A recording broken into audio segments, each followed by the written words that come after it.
Let's go to the second part here.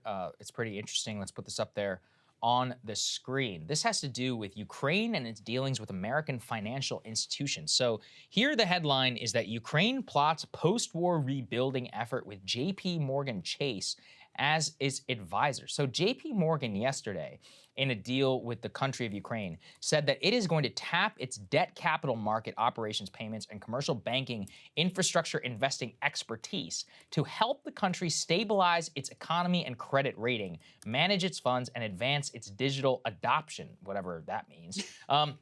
What it really means, though, is that JP Morgan is going to work with Ukraine to raise private investment to help rebuild and invest for future growth in Ukraine, including, quote, renewable energy, agriculture, and technology. So outside of the initial things that they say, the reason why I think it's important is that these major Wall Street banks, they are seeing some real profit opportunity here in Ukraine. I mean, I don't know, it's really disgusting to see, but of course, you know, whenever you knock a whole city down after the war, somebody's got to rebuild it, somebody's got to finance it, and it's not just the US government that's getting in on this. Also, Zelensky clearly sees this as a critical avenue, not only with JP Morgan. Just yesterday, he met with the IMF, the International Monetary Fund, to secure even more loans to the Ukrainian government. Right now, Jamie Dimon is saying that the bank has led a $20 billion debt restructuring for Ukraine last year and has committed millions of dollars of support for Ukrainian refugees. But the reason why this is the prelude to possibly something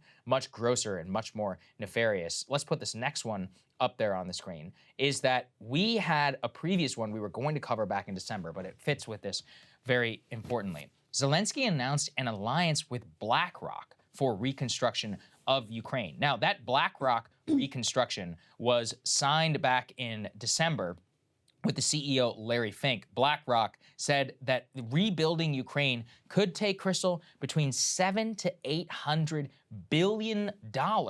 And they're pointing specifically to the new partnership where they will advise the Ukrainian government on how to structure the country's reconstruction fund. So you could see this is Iraq and Afghanistan levels of graft, if they want it to be. I mean, they're getting their little hands in this one. I love the way they paint it like they're restructuring their humanitarians. You know, we're going to help them raise. Well, what's cause. your fee? And also, the reason why this matters to all of us is, look, Ukraine, they can do whatever they want. But here's the deal. They don't have a real economy. We're the ones who are paying all their bills. We're the ones who are going to guarantee all of their debt. We are literally running their central bank and paying they're balancing their budgets right now. Our American taxpayers will be the ones who are basically guaranteeing much of this debt. And how much money are they going to make off of all of these guarantees? And these private investors, their guarantee, it might come from the Ukrainian government. That is a de facto bet on the United States government. So we're basically facilitating a massive wealth transfer. Well, there's a lot going on here. Western capital has been circling Ukraine like vultures for years now, even before this war. Ukraine already had a lot of debt with IMF. The IMF, of course, is like a tool of imposing, a shock doctrine, and has already forced a bunch of changes to open up the economy so that Western capital could come in and profit off of their agriculture sector as one key example here, because Ukraine, of course, known as the breadbasket of Europe and of the region. Ukraine is a country that, suffered almost more than any and struggled after the collapse of the Soviet Union. So there's long been a push to, okay, any state-owned enterprises, they need to be privatized. We need to open up markets to Western capital. So this is a more accelerated, more aggressive push in the same direction that they have been pushing for a long time to impose basically like neoliberal shock doctrine of the sort that we have, imposed in lots of places around the world.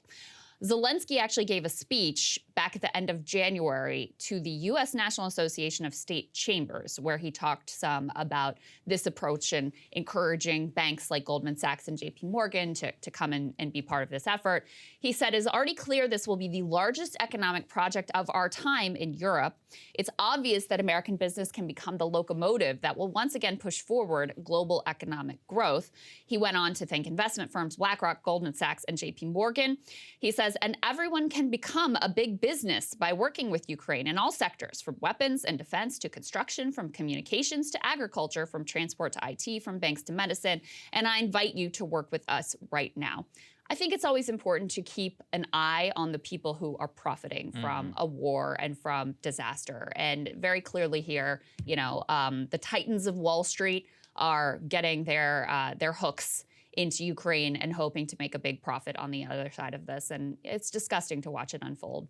Hey guys, ready or not, 2024 is fully upon us now, and Saagar and I have been brainstorming ways that we can really up our game for this critical election. Yeah, we rely on our premium subs to expand our coverage, to add staff, to upgrade the studio. We just want to give you the best independent coverage of this election, which is possible. So if you can help us out, become a premium subscriber today, breakingpoints.com, or the link is down here in the description video. It really means the world to us, and if you like what we're all about, this is the best possible way to keep us 100% independent, working only for you.